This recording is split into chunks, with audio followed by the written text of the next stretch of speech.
truc. C'est quoi ce truc là? C'est incroyable ça. T'as vu?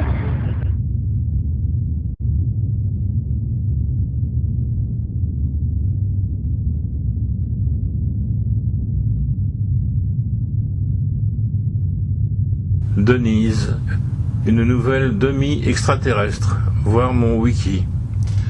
Un jour, elle eut la mission de mettre en garde l'humanité contre les dangers de sa folie guerrière, très précisément tout ce qui concerne les manipulations de missiles nucléaires, en participant à une émission de télévision sur Radio Monte-Carlo M6. Une autre personnalité était programmée ce jour-là, sur le thème suivant, les dessins de la plaine de la Nazca, au Pérou. Le jour de l'émission, la personne prévue tomba malade. Or, c'était une connaissance de Denise. Elle lui téléphona en la suppliant de la remplacer pour cette émission. Elle fut contactée par la chaîne de télévision à laquelle elle expliqua qu'elle n'avait pas de moyens de locomotion. Un chauffeur fut dépêché et l'émission put commencer normalement. L'animateur ne connaissait visiblement rien concernant tous ces phénomènes. J'ai pu voir la cassette de cette émission, mais je ne dispose pas des droits pour en reproduire ne serait-ce que des extraits. C'était un expert pour les questions d'ordre sportif, en particulier le football. Denise avait été prévenue par ses contacts très spéciaux. Elle ne serait pas prise au sérieux par l'animateur et les autres intervenants, qui excellèrent par ailleurs dans le domaine de la moquerie, à tel point que le public de l'émission en fut choqué et l'exprima. Mais cela n'étonna nullement Denise, donc qui avait été prévenue et qui avait déclaré à la jeune femme qui la pilotait vers le studio d'enregistrement qu'après son passage à la télé, l'émission serait supprimée. Personne ne l'a cru, et c'est pourtant ce qui arriva. Ce document comprend quelques précisions écrites et des reproductions photographiques qui compléteront le témoignage principal. À noter enfin que Denise m'affirme que je ne présente là qu'une toute petite partie des perceptions et manifestations diverses qui jalonnent sa vie sans interruption, y compris au niveau d'une surveillance médicale ponctuée d'interventions nocturnes spectaculaires. Je lui ai expliqué le parti pris qui est le mien. Le plus important, c'est de mettre en évidence les sources possibles de toutes ces manifestations. La suite étant la résultante, en quelque sorte logique, si ce mot est ici à sa place, de tout ce qui constitue le socle à partir duquel s'est développée cette intrusion permanente, venue d'ailleurs, dans la vie du témoin.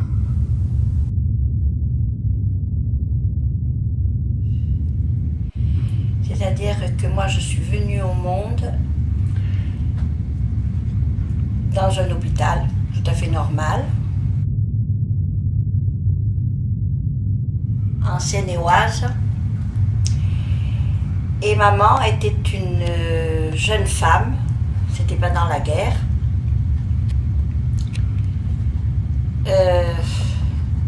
Je pense que je vais pouvoir d'abord expliquer le pourquoi de ma venue, que je suis venue au monde. C'est que maman, à l'âge de 9 ans, elle était avec ses parents du côté de la Seine-et-Oise. C'était des paysans. Et bien sûr, ils faisaient la culture de la rave. Alors donc maman était petite, elle avait 9 ans, et elle aidait ses parents à ramasser la rave.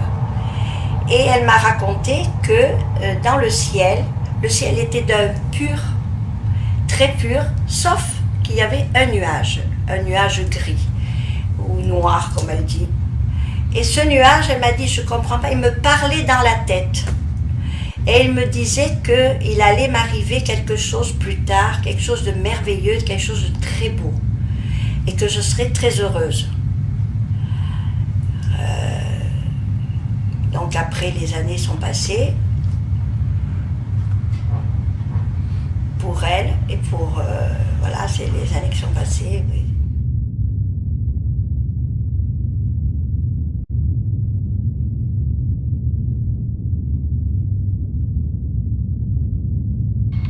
J'ai un texte qui raconte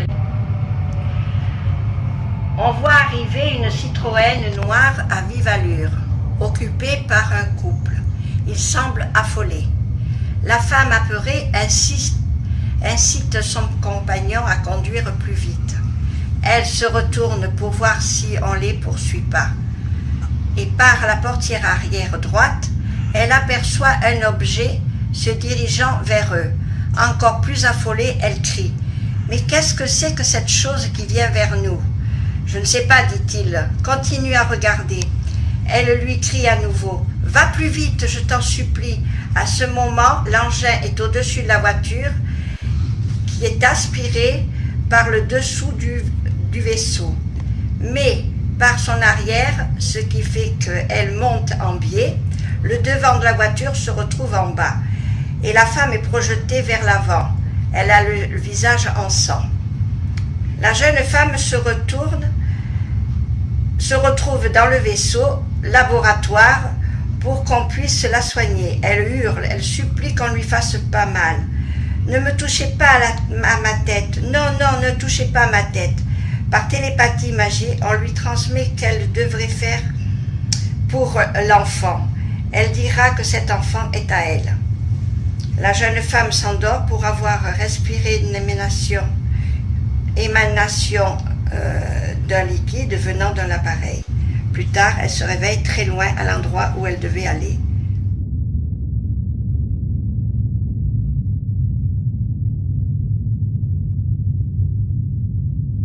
Et avec un enfant dans les bras. Ce qu'elle m'a dit avant de mourir, elle m'a dit j'ai un gros secret mais je ne dois pas le dévoiler. Et moi je lui ai dit maman, ton secret c'est le mien, c'est le même. Alors elle m'a regardée et ensuite elle m'a dit ah bon tu crois? J'ai dit oui. Alors j'ai dit écoute je vais te raconter mon histoire et tu verras que ça, je pense que ça va être pareil. Donc je lui ai raconté mon histoire et je lui ai raconté, je lui ai dit tu sais tu m'avais mise dans une famille, un couple italien comme nourricier et tiens tout est parti toi, chercher du travail. Hein? Alors elle m'a dit oui c'est vrai. Et alors je lui ai dit et puis tu m'as laissé hein, complètement. Ouais, mais après elle m'a dit oui c'est vrai je regrette. Bon, je dis je suis pas là pour te juger.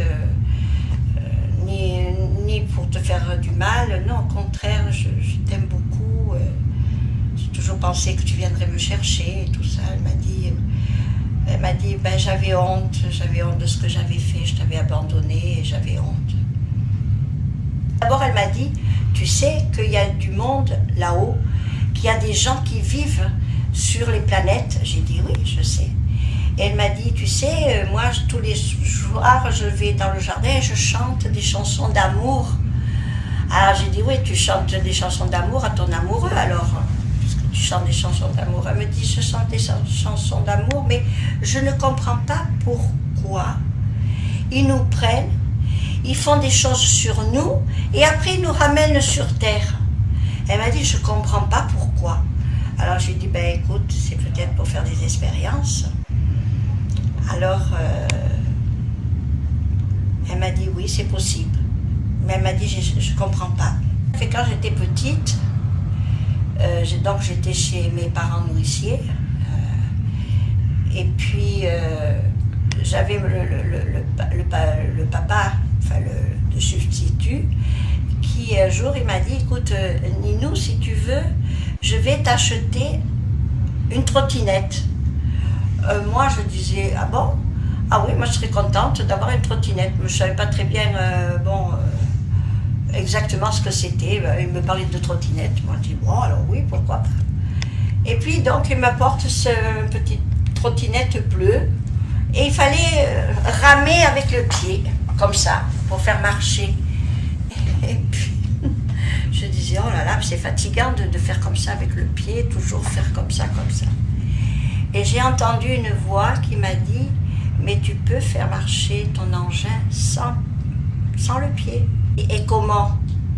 Alors j'ai entendu qu'on me parlait dans la tête et qu'on me disait, ben, tout ce qui vit a son énergie. Alors, prends prends l'énergie de ta trottinette et fais-la marcher. Mais j'ai dit, j'ai réfléchi un petit moment et puis j'ai dit, mais oh, j'ai pris un désir très fort, comment j'ai expliqué ça? J'ai vu la trottinette dans mon esprit et je l'ai faite marcher par mon esprit. Voilà, et ma trottinette, elle a été tout droit, mais dans le mur, quoi. Donc je me suis retrouvée par terre. Et puis j'ai dit, bon, c'est bien, mais bon, si toutes les fois je dois tomber comme ça. Et puis un jour, il y a eu un petit garçon qui est venu. C'était le fils du copain de mon père nourricier. Et alors, je lui dis, tu sais, Jean, tu devrais me prêter ton vélo. Ah non, je te prête pas mon vélo. Non, c'est pas pour les filles, non. Et moi, je comprenais pas pourquoi il ne voulait pas. Mais j'ai dit, moi, je voudrais l'essayer, ton vélo. Non, je veux pas que tu le touches. Ah ben, tu veux pas que je le touche? Et j'ai fait la même chose que j'ai fait avec la trottinette, sauf que j'ai envoyé son vélo contre le mur. Après, bien entendu, je vais à l'école comme tout le monde, et tout ça. Et c'est au moment où je sortais de l'école, j'ai ma copine Edith qui me dit dis-moi Denise, tu viens avec moi, on va au catéchisme. J'ai dit qu'est-ce que c'est catéchisme? Elle m'a dit on raconte l'histoire de Jésus. Et j'ai dit ah bon? Et j'ai dit qui c'est Jésus? Alors elle m'a dit c'est un monsieur qu'on a mis sur la croix et qu'il est mort pour tous nos péchés. Alors j'ai dit, mais qu'est-ce que c'est que les péchés? Alors elle m'a dit, les péchés, je sais pas moi, peut-être qu'on pense des choses pas bien et tout ça. Ah bon? J'ai dit, oui, je viens avec toi. Je voulais voir un petit peu ce que c'était cet homme. Et là, alors à ce moment-là, on est rentré. Il n'y avait plus de place pour s'asseoir et il y avait une table. Et la dame, celle qui lisait l'histoire de Jésus, elle me dit, montez sur la table toutes les deux. Ce qui fait qu'on est monté et bon, à un moment donné, elle racontait, je ne sais pas, tout d'un coup, elle parlait de Jésus, cet homme sa mère s'appelait Marie, tout ça. Et puis moi, je partais, je ne sais pas où, je partais, j'entendais la voix de la dame loin. Et puis tout d'un coup, je ne sais pas ce qui est arrivé, j'ai Edith qui me dit « Oh Denise, ça y est, c'est terminé, tout le monde est parti. Allez, lève-toi. » Et bien j'ai dit « Oui. » je ne savais plus où j'étais. Et à ce moment-là, je vais pour descendre de la table, je descends, mais je marchais à ça du sol. Et elle m'a regardée. Elle me fait, mais qu'est-ce que tu fais Denise, tu es folle ou quoi? J'ai dit non, pourquoi, qu'est-ce qu'il y a? Elle m'a dit, regarde comment tu fais, tes pieds sont pas par terre, mais pourquoi tu marches comme ça? J'ai dit, je sais pas moi, je ne sais rien. Et puis tout d'un coup, elle m'a dit, oh tu es une sorcière, et elle est partie, elle m'a laissé tomber, et moi, j'ai réalisé, et pouf, je suis retombée, comme on dit, sur mes pieds, quoi. Voilà. Une fois, j'avais mis le feu à un rideau chez ma nourrice et alors elle m'avait crié. Alors moi j'ai dit oui, mais je voulais savoir comment ça marchait, tes allumettes. Alors j'ai allumé pour voir comment ça marchait. Donc pour moi c'était tout je cherchais à comprendre tout, à quoi ça sert, une chose ou une autre. Et puis alors après elle m'a dit oui, mais il ne faut pas toucher ça, tu te rends compte, qu'on brûle et tout. Mais j'ai dit non, on ne peut pas brûler. Mais si. Et puis on peut mourir. J'ai dit mais pourquoi? Qu'est-ce que c'est ce mot mourir? Elle m'a dit oui, écoute, on peut mourir, tu aurais pu mourir, moi aussi et tout ça. Alors moi je disais mais pourquoi mourir? Qu'est-ce que ça fait? Je ne comprenais pas ce mot. Je ne comprenais pas. Pour moi c'était étranger. Et ensuite, elle m'a dit, puisque tu es comme ça, je vais te punir. Et moi je dis non, tu ne peux pas me punir, j'ai rien fait de mal. Je me dis si. Tu sais ce que tu vas faire, tu vas écrire une lettre comme quoi tu me demandes pardon. Et moi je fais une lettre, mais j'écris, mais de mon écriture, enfin cette écriture que j'ai toujours eue et que je ne comprends même pas. Je comprends sur l'instant ce que je marque, mais après c'est fini, c'est complètement effacé. Alors donc je lui ai dit, voilà, j'écris. Et elle, comme par miracle, elle le lit très bien. Comment ça se fait qu'elle le lit très bien? Parce que moi-même, je savais ce que j'avais écrit, mais je le gardais dans ma tête et je le mettais sur la feuille. Et je lui ai dit, maman, comment t'as su que tu comprends l'écriture que je fais? Ah, elle m'a dit, quand une maman, elle aime son enfant, elle comprend tout. Elle me fait comme ça. Ah, j'ai dit, ah bon, alors tu m'as compris. Ben alors je te demande pardon. Elle m'a dit, je sais.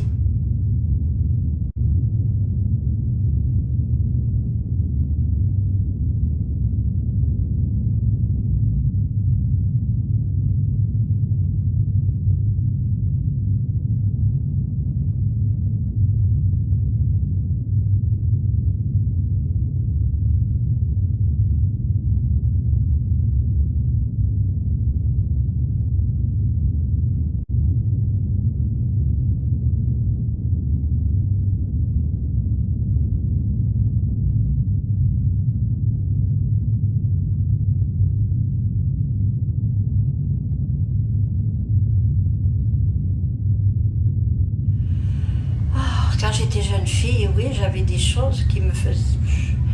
Mais c'est surtout le fait qu'on me parlait tout le temps, constamment, qu'on me parlait. Dans ma tête, on me parlait.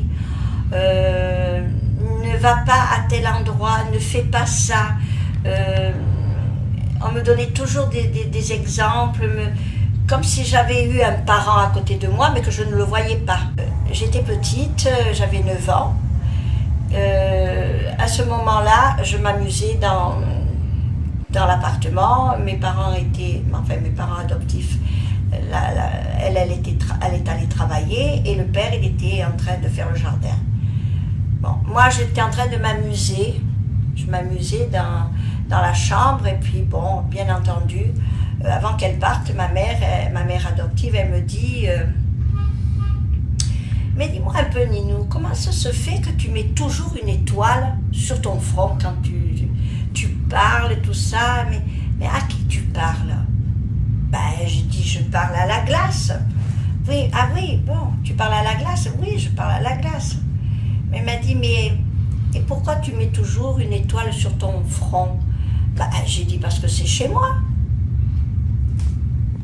Elle me dit, mais comment ça peut être chez toi une étoile que tu mets au front? Ben, j'ai dit, c'est ma maison.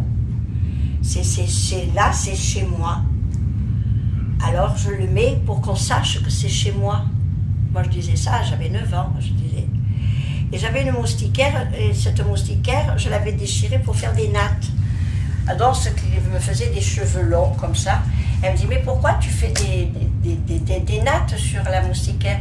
Ben, j'ai dit parce que c'est comme ça, ma mère elle est comme ça. Pour moi, ma mère elle était comme ça.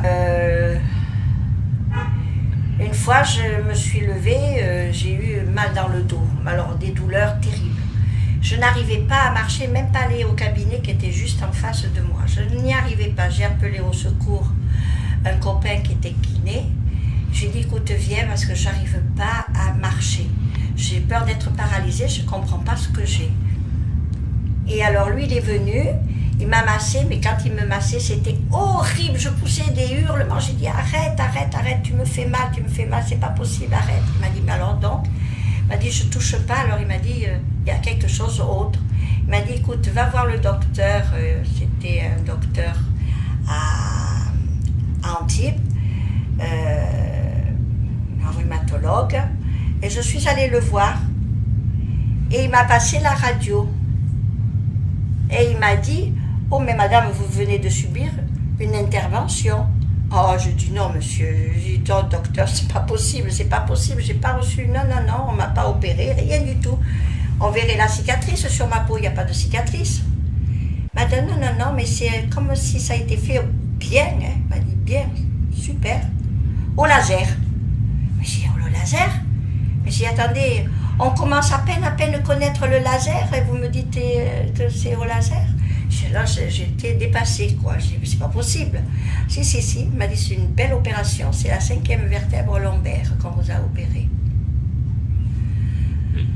Et alors, il a gardé la radio, il me l'a pas donnée.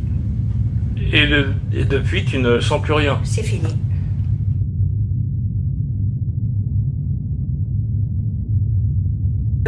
celui que j'ai vu, il avait, comment je pourrais dire ça? C'est pas un t-shirt, mais ça fait un peu comme un t-shirt qui colle comme ça. Et puis le bas, je pense que c'est aussi comme des collants. Ça fait un collant entier comme ça. Comme une combinaison? Oui, mais c'est un collant. C'est argenté, c'est... Non, c'était comme un tissu, si je me rappelle bien, en plus c'était dans la nuit. C'est un tissu foncé en haut et un peu plus clair vers le bas. Mais c'est tout ce que je peux dire. Il était brun, les cheveux courts. Ça aurait pu être n'importe qui. Ils disparaissent. Ou alors ça s'efface comme si vous prenez une gomme et puis vous l'effacez. Ça fait comme ça, tout.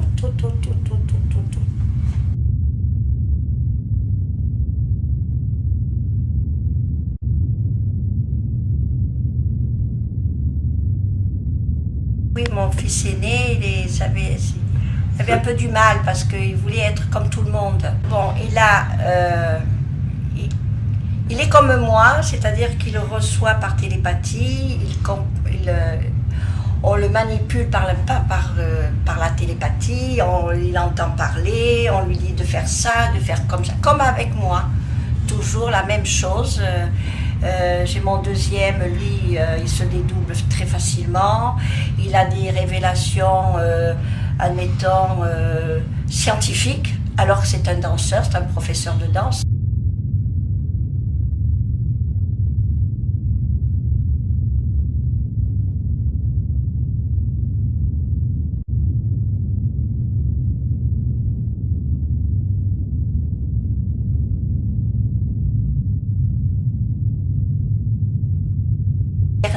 Mon dernier, pas du premier mari, mais du deuxième, lui aussi, il a eu, tout petit, il a eu des choses extraordinaires.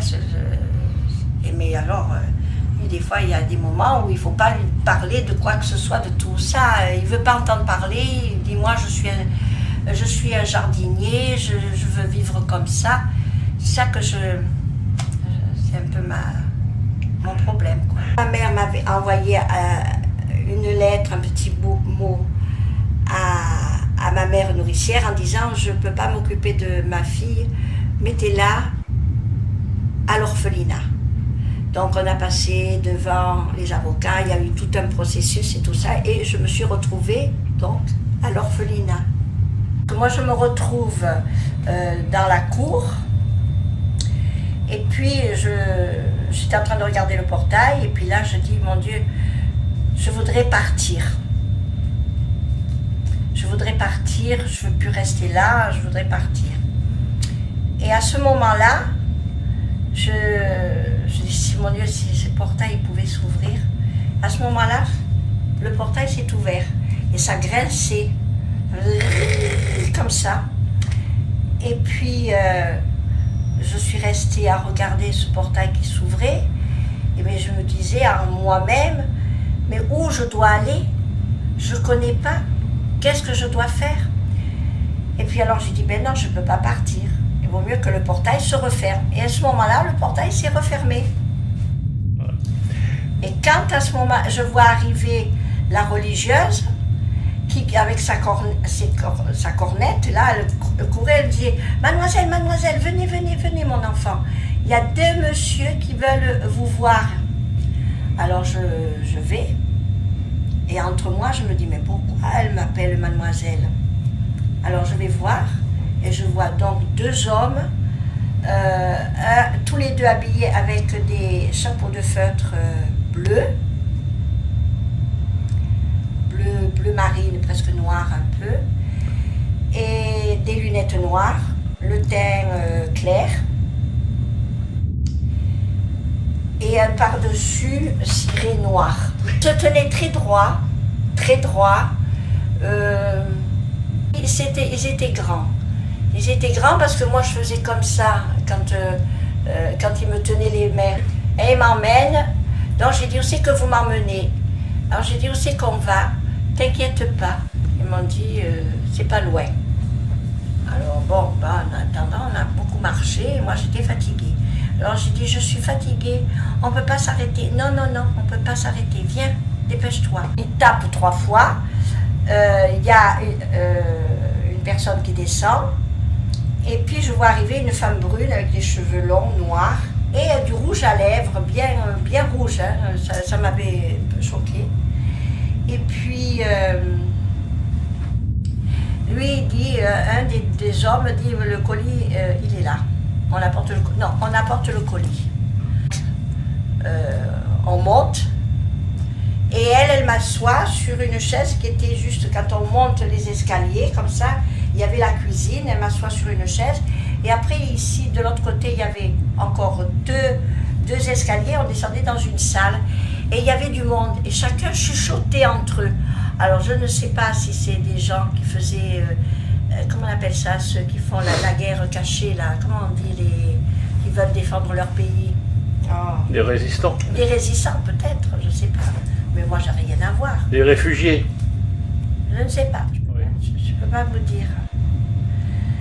Et alors, donc, moi, je regardais comme ça, et j'entendais la femme, elle disait, pauvre enfant, qu'est-ce qu'elle va souffrir? Qu'est-ce qu'elle va souffrir? Elle faisait comme ça, et moi, je disais, entre moi, ça me tracassait la tête. Et puis après, bon, j'ai dormi chez eux, je me rappelle, j'avais une poupée niçoise, enfin bon, bref, on passe dessus, bon, je me suis endormie, niçoise, tout ça. Et le lendemain, il y a eu encore 2 autres hommes qui sont venus me chercher. Eux, ils étaient avec des pardessus beige. Et ils m'ont emmené au train, au petit train d'Épines. Voilà, on est monté dans le train. Moi, j'étais assise contre la fenêtre. Un était assis à côté de moi et l'autre, il était en... Alors donc, on monte dans le train. Ils ne parlaient pas. J'avais l'impression plutôt qu'ils se regardaient, j'avais l'impression qu'ils se parlaient en se regardant. Donc je pense qu'ils se faisaient peut-être de la télépathie, peut-être, on va savoir. Et puis à un moment donné, le train s'arrête avant d'arriver à Puget-Théniers. Oui, ça doit être ça, oui. Et alors à Puget-Théniers, on a entendu un avion qui arrivait et ça canardait, ça faisait ta. Alors, moi je dis, oh, j'ai envie de faire pipi. Et je ne réalisais pas qu'il y avait du danger. Je dis, je veux faire pipi. Et lui m'a dit, non, non, non, c'est pas le moment d'aller faire pipi. J'ai dit, oui, mais moi je veux faire pipi. Il m'a dit, bah, alors tu te descends et tu te mets contre le train. Je vais pour y aller, mais quelque chose me dit non. Comme si, quand je dois faire quelque chose, il y a quelque chose qui me dit, attention, danger. Voilà. C'est la lumière rouge qui s'allume. Alors je dis non, je n'y vais pas. Et à ce moment-là, on a et là, un des hommes saute sur moi et me met sous lui, donc lui sur moi. L'autre court, je ne sais pas ce qu'il a été faire, je ne peux pas dire. Et après, j'ai entendu les gens crier.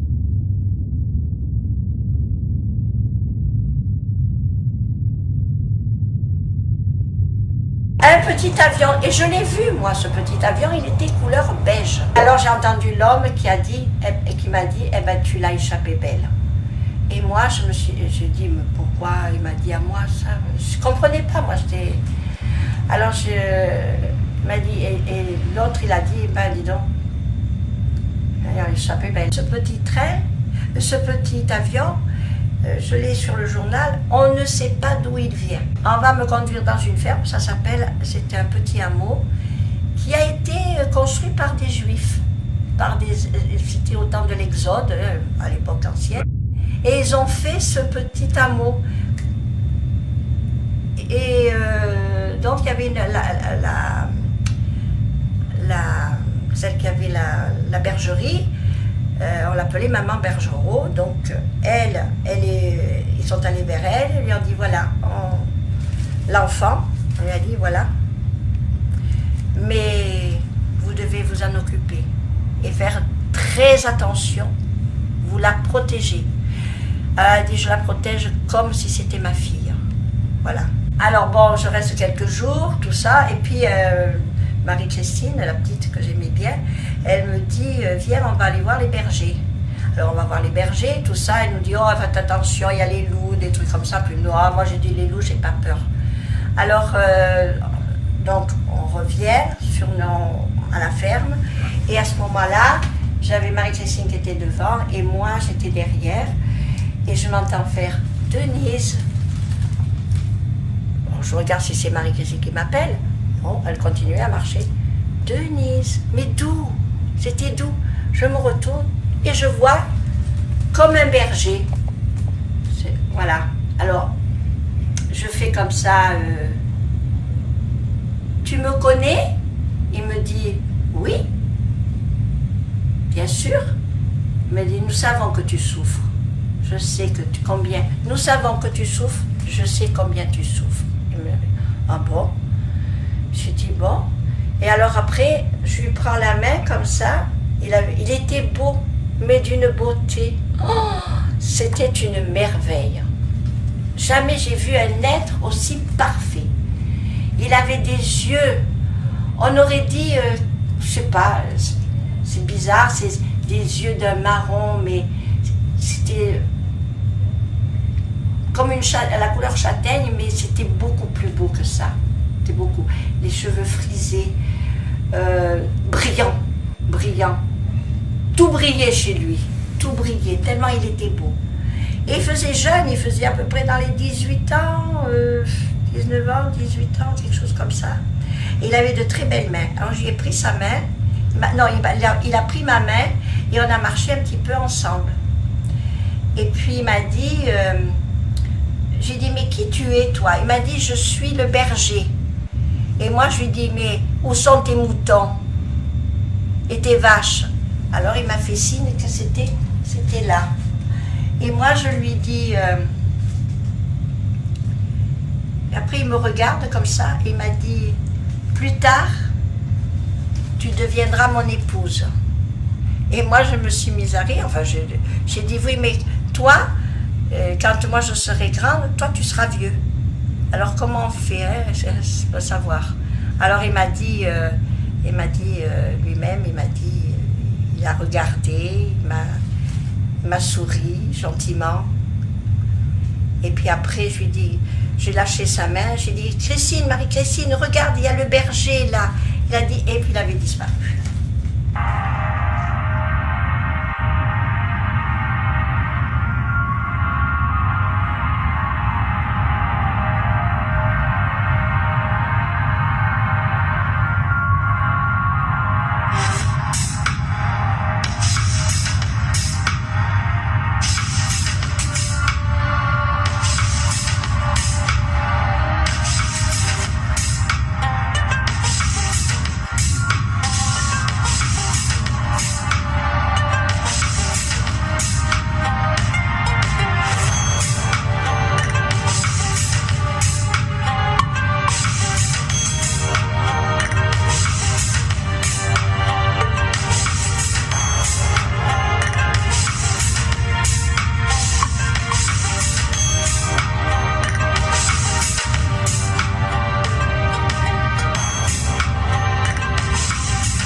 Alors, cette question est toujours d'actualité.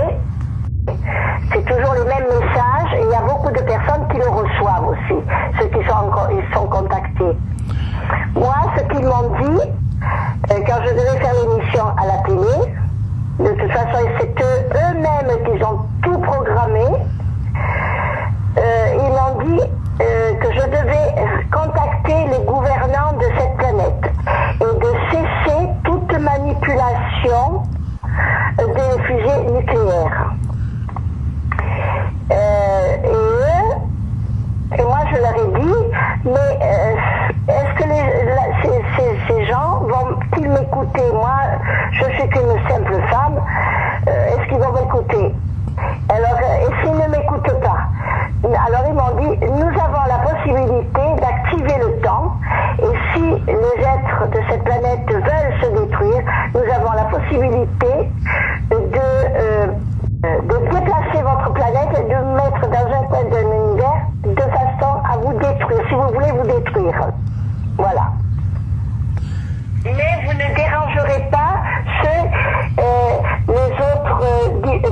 d'autres dimensions, vous ne les dérangerez pas. Comme ça, vous ne dérangerez personne. Il me disait que... moi, je leur disais, mais est-ce que vous allez ressentir tout ça si on fait exploser une fusée nucléaire? Et alors, il me disait, bien sûr, ça va perturber, ça va vous détruire, et ça va nous aussi, nous perturber.